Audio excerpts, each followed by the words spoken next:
आज हम डिस्कस करेंगे थ्योरम नंबर 2। इससे पहले हमने प्रीवियस लेक्चर में थ्योरम नंबर 1 को सोल्व किया था।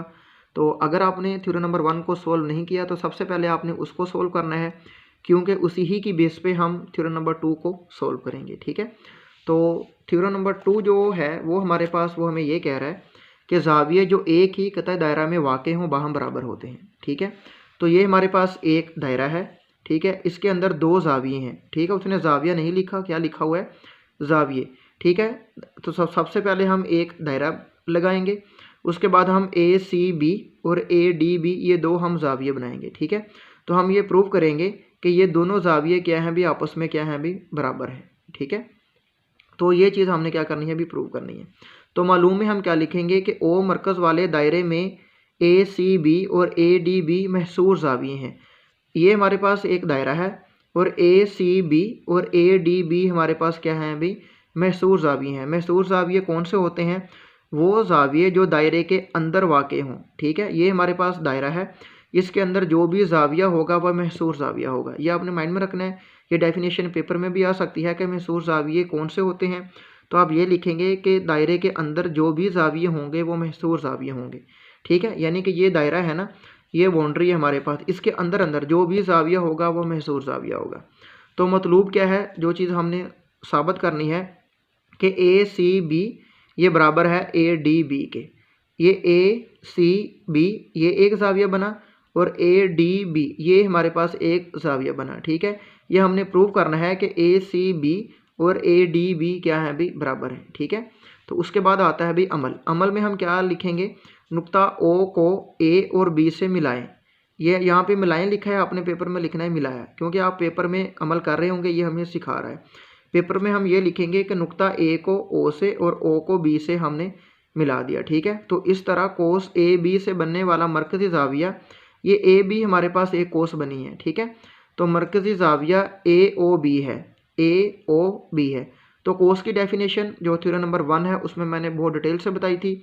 एक दफ़ा मैं दोबारा यहाँ पे रिपीट कर देता हूँ कि आपका जो बेसिक कंसेप्ट है वो थोड़ा सा क्लियर हो जाए। ठीक है, ये हमारे पास एक दायरा है, तो दायरे का कोई भी एक हिस्सा उसको हम क्या कहते हैं? कोस कहते हैं। ठीक है, तो एक होती है कोसे सगीरा, एक होती है कोसे कबीरा। ठीक है, तो अगर तो हमारे पास जो दायरे का एक हिस्सा होगा वो उसके निस्फ से ज़्यादा हो तो हम उसको कहते हैं कोसे कबीरा। अगर वो निस्फ से कम हो तो हम उसको कहते हैं कोसे सगीरा। जैसा कि ये देखें, हमारे पास ए ओ बी है, ये यहाँ से चला यहाँ तक, इसको मैंने ब्लैक शो किया हुआ है। ठीक है, तो ए ओ बी ये हमारे पास क्या होगी भी, कोसे कबीरा होगी। और ये देखें ए और बी है। ठीक है, तो ये हमारे पास क्या होगा भी, कोसे सगीरा होगी। ठीक है, अगर तो वो दायरे के निस्फ से ज़्यादा होगी तो वो क्या होगी भी, कोसे कबीरा होगी। अगर वो निस्फ दायरे से छोटी होगी तो वो क्या होगी भी, कोसे सगीरा होगी। ठीक है, तो ये आपने माइंड में रखना है। जो इसका थ्योरम नंबर 1 है वो इसी की बेस पे है। ठीक है, तो अभी हम देखते हैं कि अमल में हमने लिखा कि नुक्ता ओ को ए और बी से मिलाया, इस तरह कोस ए बी से बनने वाला मरकज़ी ज़ाविया ए ओ बी है। यानी मरकज़ी ज़ाविया हमारे पास क्या है अभी, ए ओ बी है बना है। ठीक है, तो ये हमारे पास एक ज़ाविया बन गया। तो अभी स्टूडेंट्स हम लिखेंगे बयानात और दलाइल। ठीक है, ये आपने बहुत ही गौर से देखना है कि बयानात को हम कैसे लिखेंगे, दलाइल को हम कैसे लिखेंगे। ठीक है, तो दायरे की कोस ए बी से बनने वाला मरकज़ी ज़ाविया ए ओ बी है।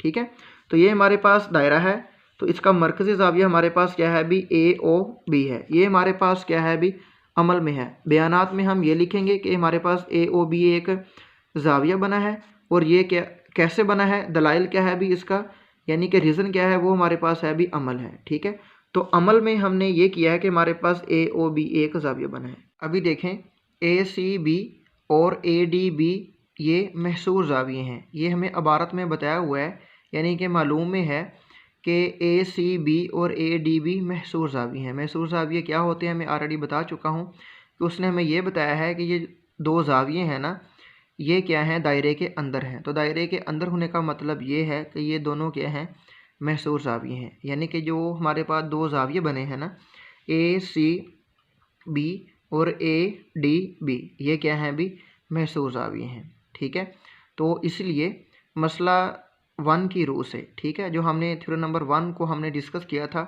मैंने इसलिए बताया है कि सबसे पहले आप थ्योरम नंबर 1 को सोल्व करें, उसके बाद आपने थ्योरम नंबर 2 पे आना है कि आपको ईजिली समझ आए कि ये बात क्या कर रहा है। ठीक है, तो अभी देखें, जो हमारे पास कोसे सगीरा का ज़ाविया होगा वो कोसे कबीरा का 2 गुना होगा। ठीक है, ये ए ओ बी जो है ये हमारे पास कोसे सगीरा है, और ए सी बी आपने ए डी को इग्नोर कर देना, यानी डी को आप इग्नोर करें। अभी देखें, ए सी बी यहाँ से यहाँ तक ये हमारे पास कोसे कबीरा है, और ए ओ बी यानी यहाँ से यहाँ तक ये जो हमारे पास दायरे का हिस्सा है, पार्ट है, ये हमारे पास कोसे सगीरा है, यानी कि ए ओ बी ये 2 गुना होगा। ठीक है, ए सी बी का।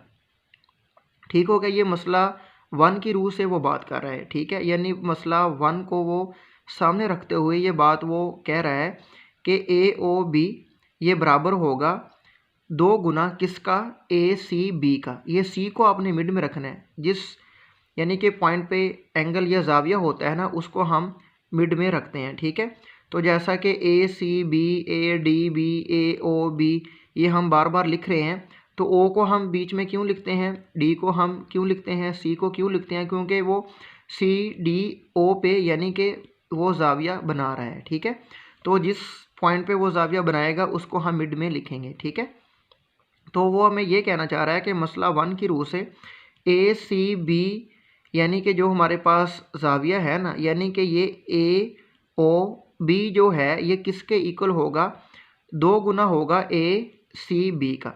तो सिमिलरली इसी तरह जो ए ओ बी होगा वो 2 गुना होगा ए डी बी का। ठीक है, तो सबसे पहले आपने लिखना है कि ए ओ बी ये बराबर होगा, मसला नंबर 1 को मद्देनज़र रखते हुए 2 गुना होगा ए सी बी का। ठीक है, तो इसी तरह ये ए ओ बी ये बराबर होगा 2 गुना ए डी बी का। ठीक है, सबसे पहले आपने ए सी बी जाविये की बात करनी है, उसके बाद आपने ए डी बी जो जाविया है इसकी बात करनी है। अभी आप गौर करें 1 और 2 की रूह से, ये इक्वेशन 1 ये इक्वेशन 2, इसको वो सामने रखते हुए बात ये करना चाह रहा है कि अगर लेफ़्ट साइड बराबर हो तो राइट हैंड साइड भी क्या होती है, बराबर होती है। ये मैथ का रूल है कि अगर राइट हैंड साइड बराबर हो जाए तो लेफ़्ट साइड बराबर होती है, अगर लेफ़्ट साइड बराबर हो जाए तो राइट हैंड साइड क्या होती है, बराबर होती है। अभी आप गौर करें तो हमारे पास लेफ़्ट हैंड साइड इस इक्वेशन की क्या है, बराबर है, तो हम कह सकते हैं कि जो राइट हैंड साइड है ये दोनों भी बराबर होंगी। तो हम लिखेंगे 2 मेजरमेंट जाविया ए सी बी ये बराबर है 2 मेजरमेंट जाविया ए डी बी के, यानी कि इन दोनों का हम मुवाजना करते हुए ये लिखेंगे कि ये साइड इस साइड के क्या है, अभी बराबर है। ठीक है, तो यहाँ से भी 2 को कैंसिल करेंगे, यहाँ से भी 2 को कैंसिल करेंगे, तो ए सी बी बराबर आ जाएगा ए डी बी के। जो हमें चीज़ मतलूब है, जो हमने प्रूव करनी है कि ए सी बी ये बराबर है ए डी बी के। ठीक है, यही बात हमने प्रूव करनी थी। तो यहाँ से भी 2 को कैंसिल कर दें, यहाँ से भी 2 को कैंसिल कर दें। ये मैथ का रूल है कि साइन के यानी कि जो बराबर का साइन है, ठीक है, तो इस तरफ और इस तरफ अगर हम कोई चीज़ ऐड करें दोनों तरफ या दोनों तरफ माइनस करें तो कोई भी फ़र्क नहीं पड़ता। तो यहाँ से भी 2 को मैंने कैंसिल कर दिया, यहाँ से भी 2 को मैंने कैंसिल कर दिया। ठीक है, तो ए सी बी बराबर आ गया भी ए डी बी के। तो यही बात हमने प्रूव करनी थी। तो स्टूडेंट्स मैं इसलिए कह रहा हूँ कि आपने अब चैप्टर नंबर 9 के थ्योरम को आपने सोल्व करना है तो तभी भी आपने यानी कि एक सीक्वेंस से चलना है। ठीक है, सबसे पहले आपने थ्योरम नंबर 1 2 3 को सोल्व करना है। मैंने कोई भी थ्योरम स्किप नहीं किया, एक एक थ्योरम मैं सोल्व करवा रहा हूँ। ठीक है, तो जब हमने चैप्टर नंबर 12 को सोल्व करना है तो सबसे पहले आपने थ्योरम नंबर 1 फिर 2 फिर 3, तो इसी तरह आपने एक सीक्वेंस से चलना है। ठीक है, तो एक थ्योरम दूसरे से लिंक करता है, तो इसी ही की बेस पे आपको समझ आएगी कि थ्योरम को हम कैसे सोल्व करते हैं, मालूम मतलूब अमल बयानात दलाइल को हम कैसे लिखते हैं। ठीक है, तो फिर भी इन तमाम थ्योरम में किसी भी किस्म का कोई भी मसला या परेशानी आती है आप हमें ज़रूर कमेंट्स बॉक्स में बताएं, हम इंशाल्लाह मसले को सोल्व करेंगे। तब तक अपना बहुत ख्याल रखिएगा। अल्लाह हाफिज़।